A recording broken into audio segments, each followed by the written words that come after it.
өзіңді тексер, нені үйренгеніңді тексереміз. Бүгін номер 1 есеп. Қос теңсіздіктің шешімдер жиынын таба аламыз және түсінемін. Бірдің асына қарайық. Қос теңсіздікті және екі теңсіздікке ауыстыр дейді. Ал асын орындайық. Асына назар салайық. Міне номер 1-дің асы осылай, жауабы осылай. Келесі номер 1-дің әсі. Сан сәулесіне қос теңсіздіктің шешімдер жиынын белгіле. Шешімдер жиынын фигуралы жақшаның көмегімен жаз. Ал әсіне назар салайық. Әсінде міне жауабы осылай.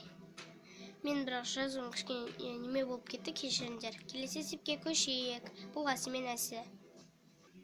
Келесі екінші номер 2. Теңдеулерді шешуде өрнектердің шаңдау ережесін қолданамын. Теңдеулерді шешейік. Ал теңдеулерді шешейік. Міне теңдеу екеуі, біреуінде 3 шығады, екіншісінде 6 шығады. Ал тең асындағысы 540, екіншісінде, біріншісінде 700. Келесі үшінші тапсырма. Бөлімдері бірдей жаңа бөлшектерді бар өрнектерге талдау жасай аламын және салыстырамын. Ал бұларды салыстырайық. Номер 3 міне салыстырудың жауаптары. Ал келесі есепке көшейік. Келесі есеп номер 4. Есеп бойынша әріпті өрнек құрай аламын. Есеп бойынша әріпті өрнек жас. 260 килограмм қызанақ жиналды. N жәшікке 24 килограммнан салынды. Неше килограмм қызанақ қалды? N-тен 8 деп алып, оны есепте дейді. Ал есептейік. Бала жиналды 260 килограмм. N жәшікке 24 килограммнан салынды. Неше килограмм қызанақ қалды?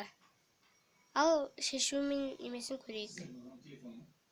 Ал шешуін қарайық. Мына жерде шешуі N тең 8, 260 азайту, жақшаның ішіндегі 8 көбейту 24, тең 68 сонда. Жауап 68 килограмм қызанақ қалды. Номер 5-ші есепке көшейік. Бұл жерде өрнекті амалдардың орындалу ретін дұрыстығын тексеремін. Әлия өрнектегі амалдардың орындалу ретін дұрыс қойды ма? Тексер, қатесін түзетіп өрнектердің мәнін есепте. Ал есептейік. Не номер 5? Номер 5 деп тұр. Не? Осы жауаптары. Ал балалар, сау болыңдар, бұл азық есеп болды. Келесі 144 сабақта ертең күтіңдер.